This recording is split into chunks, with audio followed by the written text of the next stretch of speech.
Imagine an ordinary Saturday morning at the airport. The line is bustling. People are rushing to catch their flights. Suitcases are rolling across the floor, and the smell of coffee and jet fuel mingles in the air. Nothing out of the ordinary until two completely different men collide in that line.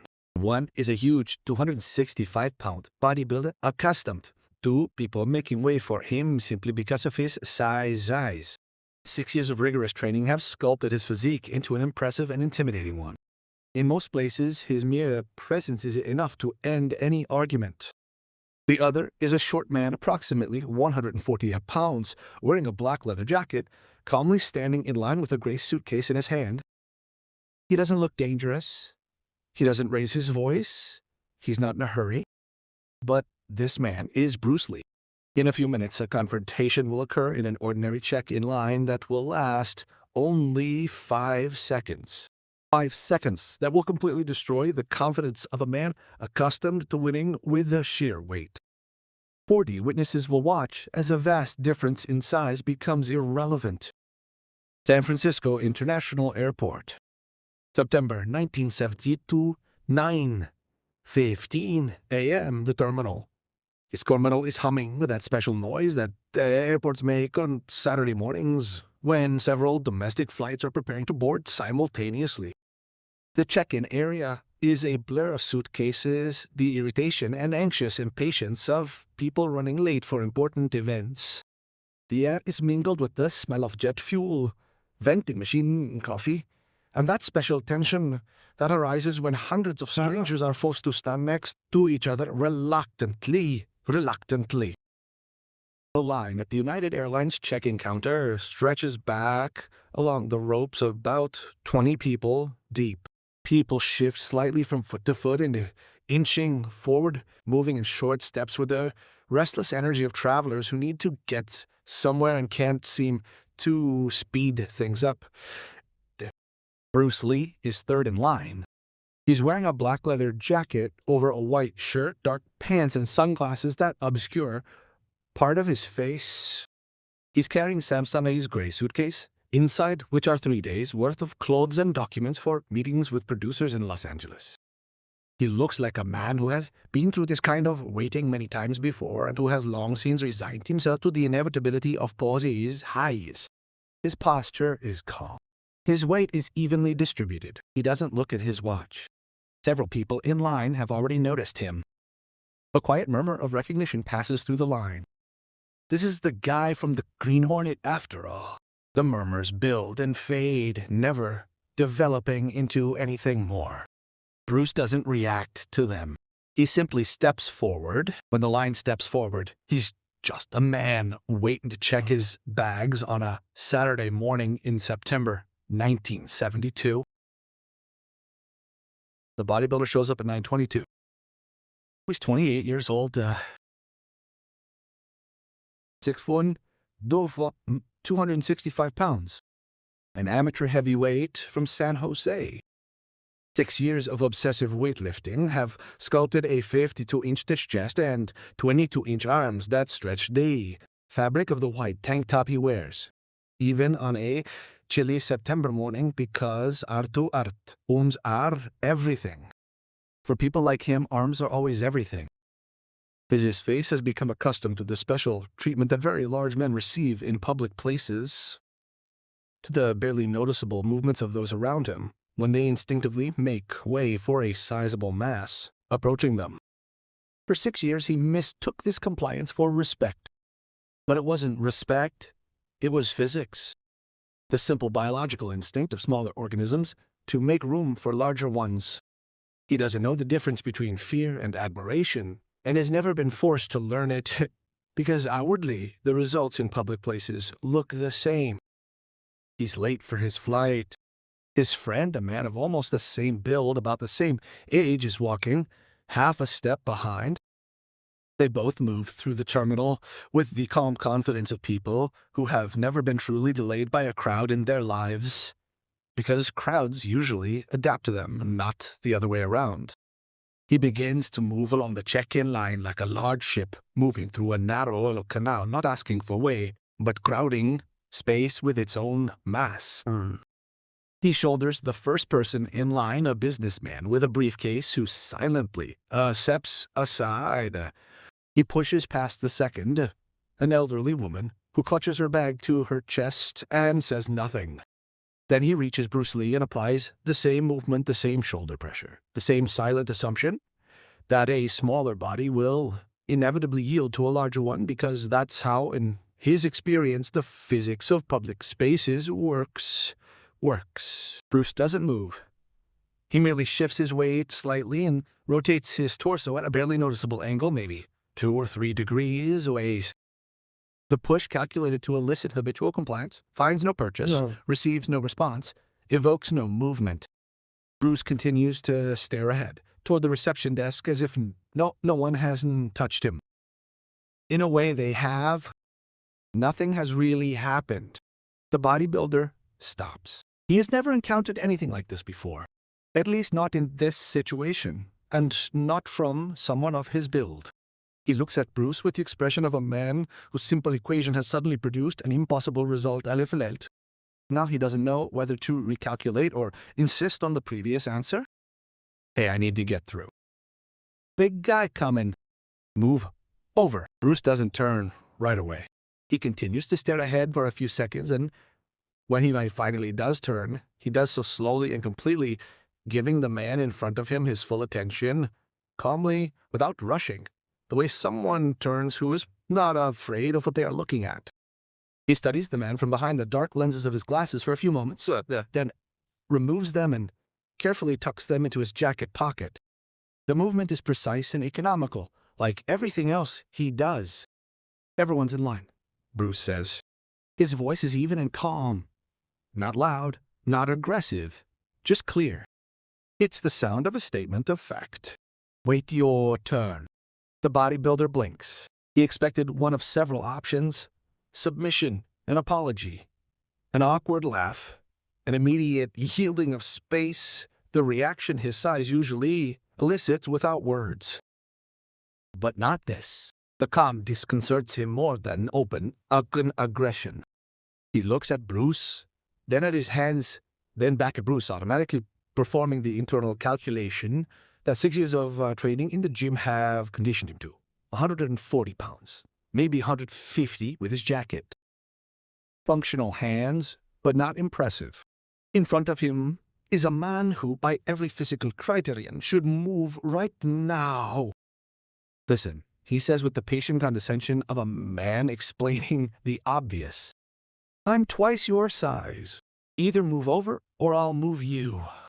Bruce's expression doesn't change. He doesn't raise his voice. He doesn't even change his stance. He simply says one word: try it. It's not a threat. It's an invitation. The door opens with impeccable politeness into a room the bodybuilder isn't ready to enter. At that moment, the airline employee behind the counter intervenes. This is exactly how employees should act in such situations, combining authority in their voice with an attempt to smooth over the tension. Gentlemen, please, no confrontation. Everyone will be served in turn. Please maintain your places in the line. The bodybuilder takes a step back. His pride is not yet hurt. It is just postponed for later. He stands behind Bruce and waits with that irritated impatience that comes over a person who has decided that he will still have a chance to restore the usual hierarchy that this strange, too calm man has temporarily disrupted. This opportunity appears when Bruce approaches the counter and places his suitcase on the scales. The suitcase isn't fully closed. While he was standing in line, Bruce was checking documents and didn't fasten one of the clasps. A bodybuilder standing directly behind him notices. What happens next can be described as an accident. A large foot shifts awkwardly in a tight space. An accidental kick to the suitcase on the floor. One version. Another version, the bodybuilder deliberately kicks the side of the suitcase, causing it to fly off the scale and skid across the linoleum. The unfastened clasp springs open. The contents spill out onto the terminal floor. 2 shirts, a pair of sweatpants, personal belongings. They lie on the floor of San Francisco International Airport on a Saturday morning in September 1972. 40 people watch. The bodybuilder laughs. It's a special kind of laugh. The laugh of a man who believes he's just asserted his dominance while maintaining the appearance of an accident. Then he turns to his friend and says something loud enough for Bruce and everyone within a 10-meter radius to hear, "Uza," but not so loud it sounds like an outright shout. Look at that little Chinese guy collecting his trash. He should have gotten out of the way. There are bigger people. His companion laughs. Several people nearby turn away. The employee at the check-in desk freezes. Bruce Lee doesn't react outwardly. He calmly kneels down on the cold linoleum of the terminal and begins to pick up his things. His movements are precise and unhurried. This is the movement of a man who has already decided exactly how he will respond to what is happening, and therefore feels no rush. He carefully folds the first shirt as if he were at home in his bedroom and in no hurry. Then he folds the second one. He puts the sweatpants on top. He picks up each item separately and returns it to the suitcase. Bodybuilder's laughter continues for a while, but gradually becomes less confident. Laughter needs a reaction to sustain itself. Bruce doesn't respond. The silence around him stretches too long. The bodybuilder tries to fill it with another remark, telling his friend something about how some people simply don't understand the natural order of the world. But his words are no longer as confident. Bruce finishes packing. He stands, closes the suitcase latch with a crisp, dry click, then turns to face the bodybuilder, looking at him with the calm attention of a man who has completed all necessary tasks and can now devote time to just that. The 40 people around him fall completely silent. The employee at the counter stops typing. Even the general hum of the terminal seems to recede slightly. This sometimes happens in large spaces, when something happens that suddenly attracts the attention of everyone present. Bruce speaks calmly and clearly. His voice is not loud, but each word is precise and distinct. "Now you're going to apologize," he says, "or I'll show you why the size of madness is just dead weight." He says it the way a doctor delivers a diagnosis, not as a threat, but as a statement of fact. The bodybuilder looks at him for a long moment. He makes the same internal calculation again. 140 pounds. 5'7". Arms that don't look impressive in any way. He's made this calculation many times in his life, and the result has always been the same. And now, from his point of view, there is no physical reason why the answer should suddenly change. He decides that nothing has changed. He smiles at his buddy, then steps forward and extends his right hand to Bruce's chest. The palm is open.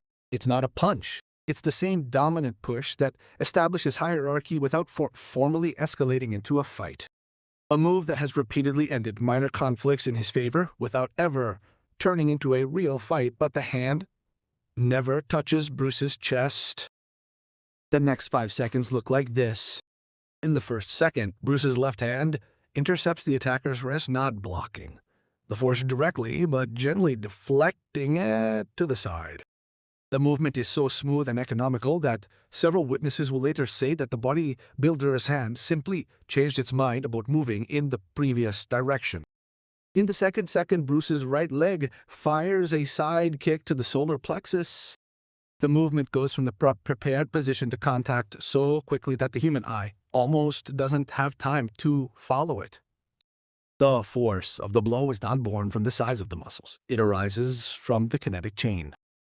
The feet push into the floor, the hips sharply rotate, the torso contracts, and this entire sequence of movements directs the momentum through the extended leg to a contact point approximately 2 inches across, right at the anatomical place where the impact is transmitted more effectively and efficiently to the diaphragm. Bruce's 140 pounds, collected in this chain of movements and focused on one point, proved to be stronger than anything that 165 pounds of untrained could deliver in a similar situation. In the third second, the blow reaches the diaphragm. The diaphragm spasms. The bodybuilder's mouth opens, but no sound comes out. Air moves neither in nor out. His hands instinctively reach for his stomach, an ancient reflex of the body trying to protect the impact site after the blow has already landed.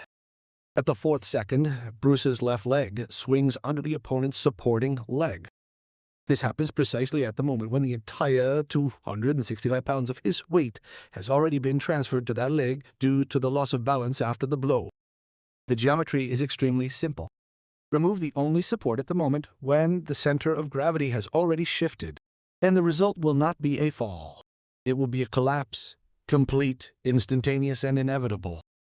At the 5th second, the 265 pounds of the bodybuilder's body meets the linoleum of San Francisco International Airport with a total thud that reverberates through the terminal like a small tremor and reverberates in the bones of everyone standing closer than 20 feet. Yes. He lies on his back, arms and legs spread, fully conscious, but he can do nothing. The situation now is the floor, unable to breathe, and 40 people looking down on him. Bruce Lee doesn't approach him, doesn't stand over him, and doesn't say anything. He calmly turns back to the check-in desk, picks up his suitcase, and addresses the employee who stands with her palms on the countertop, an expression on her face that clearly isn't covered by the guidelines for situations like this. "I apologize for the delay," Bruce says. "My luggage is within the limit." The employee looks at the scale. "Yes," she answers almost automatically, while her mind catches up with what she saw. 42 pounds fits perfectly within the limit.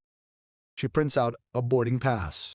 Her hands are shaking slightly, but she manages it. Bruce takes the pass, thanks her, and calmly heads to the waiting area with the leisurely confidence of a man who has just completed check-in and now has a little time before boarding. Yana just sigh. Behind him, the bodybuilder gradually begins to breathe again. Almost 2 minutes pass before he can sit down. His friend is already nearby, squatting and asking questions that the bodybuilder is not yet able to answer because the answers air, and the air is coming in short, painful portions. Finally, he gets to his feet, leaning on his friend's arm. He looks around the terminal, trying to find Bruce, not to continue the conflict. On his face is the expression of a man who has just had one of fundamental beliefs about how the world works, and now he's just beginning to realize the void in its place. For 6 years, he's been confident that 265 pounds of muscle gave him a reliable advantage in any physical confrontation. That confidence is gone. It's been stripped away with the same efficiency and economy of motion that everything else has. What will take its place is still unclear. It will take time, but the absence of that old confidence is already complete. In the waiting area, 3 people approach Bruce before boarding begins. The first is a karate instructor in a business suit, a man of about 45 years old who has been teaching martial arts in San Jose for 15 years. He introduces himself with the special politeness of a professional who has just witnessed a level of skill that surpasses his own. "Mr. Lee," he says, "I've been teaching for 15 years, and I've never seen such a perfect demonstration of economy of motion. The sidekick was instantaneous, and the timing of the sweep was calculated with a precision that I could not have explained to my students without to show them exactly this sequence." He takes a small notebook from his jacket pocket. "Please tell me, what system does this belong to?" Bruce answers calmly, without a hint of smugness, with the sincere modesty of a man who has long pondered such questions. "It's not a specific system," he says. "It's the application of principles, intercepting an attack at the moment of preparation, before it gains power, striking the opponent's center of mass at the point of maximum effect, using the opponent's weight against him through the sweep." He shrugs slightly. "These principles work regardless of style. A system is only a means. Principles are what actually work." The instructor nods slowly and makes notes in his notebook. Bruce watches with quiet satisfaction. It's the look a teacher gives a student who is truly trying to understand. The second person is a young woman about 25 years old. She was standing directly behind Bruce in the registration line. When she approaches, there is still a slight tremor in her movements, a lingering adrenaline. "I needed to see this," she says. That man was intimidating everyone in line. The way he pushed people, his whole demeanor. She pauses briefly. As he moved down the line, I was already bracing myself for the moment he reached me. I knew he would push me too. She looks directly at Bruce. Thank you for not accepting this, not just for yourself. Bruce is silent for a moment before answering.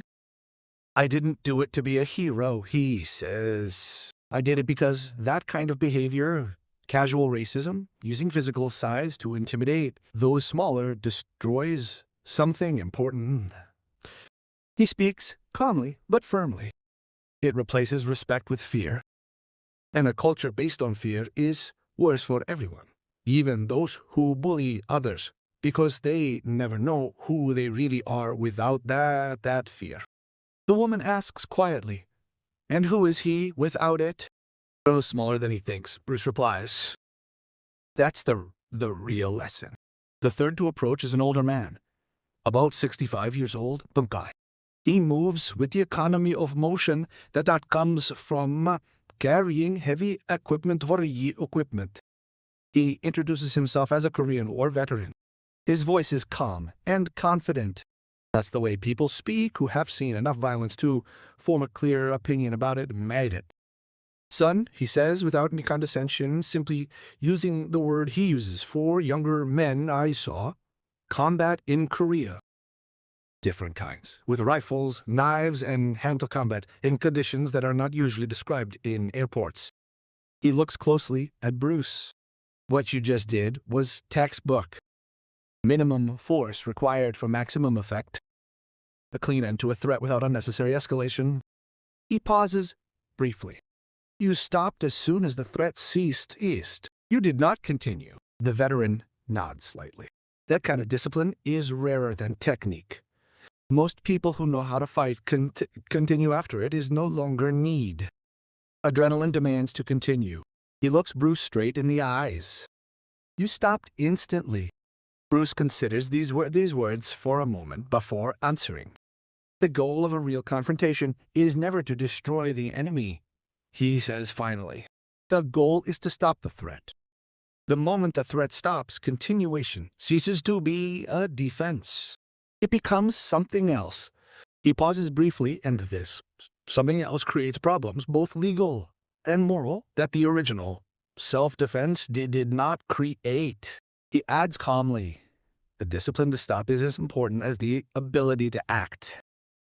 15 minutes before boarding, 2 airport security officers approach Bruce in the holding area. The senior officer, a man of about 40, has the expression of a man who has seen almost every possible situation in 2 decades of working at the airport.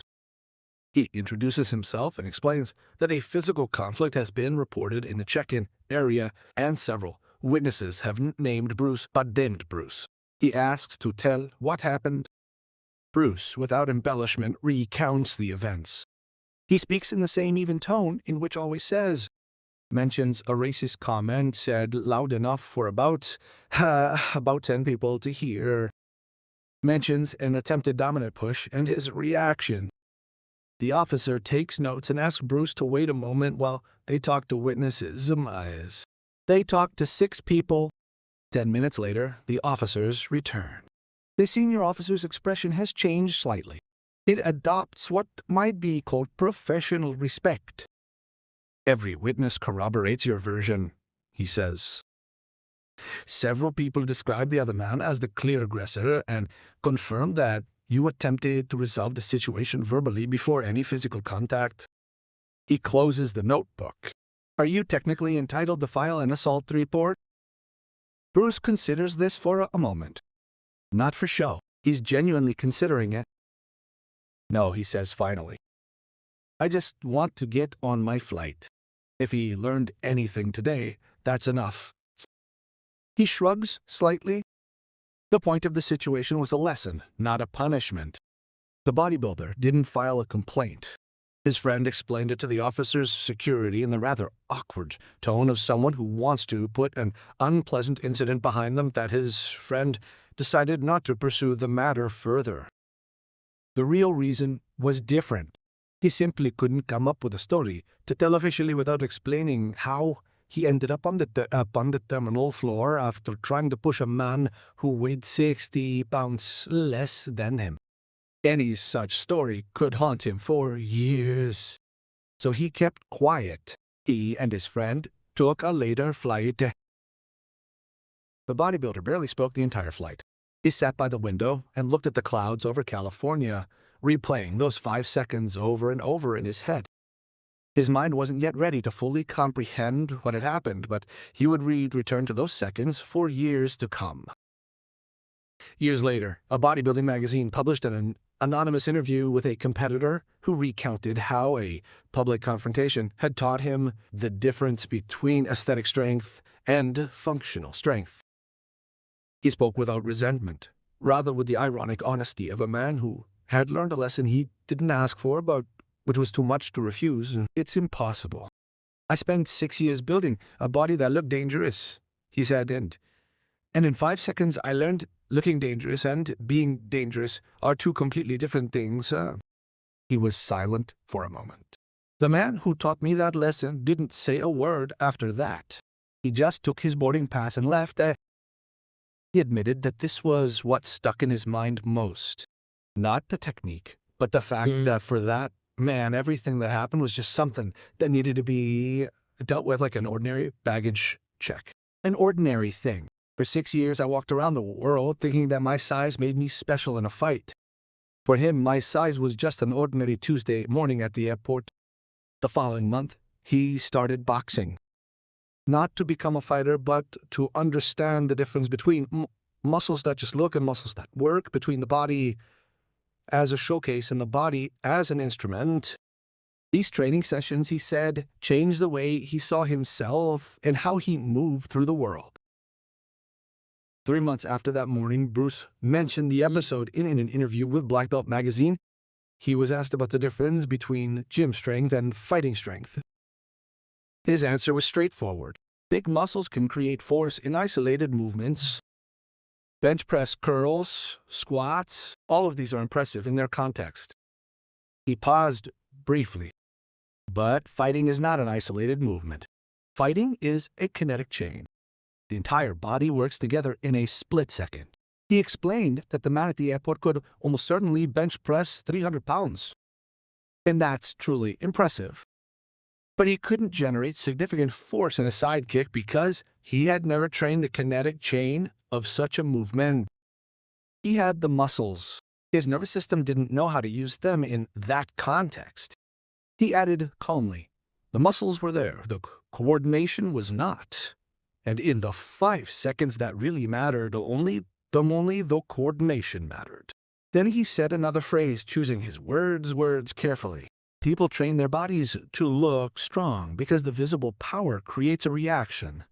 In the gym, on the street, in the mirror. This reaction feels like power. He smiled slightly. But apparent power and real power are related, like a photograph of fire and real fire. One looks like fire, the other is fire. He finished quietly. At the airport that morning, he brought a photograph. I brought fire. 5 seconds. It is this number that defines the entire story and explains why it continues to be told. 5 seconds between the moment the bodybuilder reached out to push and the moment he found himself on the terminal floor, unable to breathe. 5 seconds in which size and skill, mass and precision, the body as a means of intimidation and the body as a tool converged. 5 seconds that taught 40 witnesses the difference between what looks powerful and what is truly powerful. Powerful. Sometimes all it takes is a few seconds to understand, especially when the lesson is taught by someone who is simply waiting in line at the check-in counter, calmly doing what needs to be done and then picking up his suitcase and heading off to his flight.